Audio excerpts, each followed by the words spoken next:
maalirra ga'ame. Qooda koon saba koof afaan ta'uu murteesseen fudhadhe. Tarii tasa deemee yoon deebi'uu hanqadhe. Seenaa kiyya mul'isaa ilmaan kiyya guddisaa jedhee waan garaasaa himee lafa naqee taajjabaaf nu laatee biyyan galle dhaqe. Hacaaluu ifaan akka kee tokkitti gaafa dhibde fokkifti. Dhiirri akka kee tokkitti gaafa dhibde fokkifti.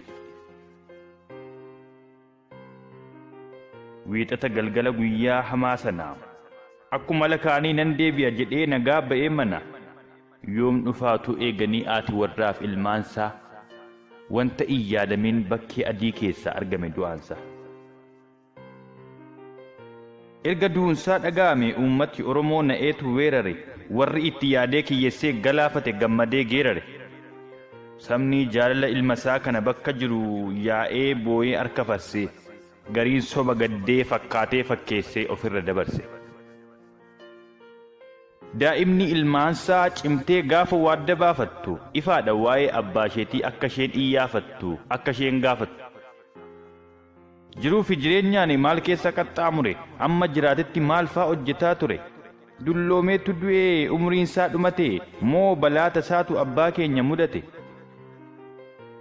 Akkamittiin barraa darbuun lubbuu isaatii bor yoo jettee nu gaafatte maamulli ilmaansaatii. Maal deebifnaaf jamaa yoo arran falamin waa'een du'a isaatii maalirra akka ga'e yoo arran baramin. Utuu dubbatamuu oo'ee bal'ifamee gidduutti qabbanaa'ee maaliif callifame.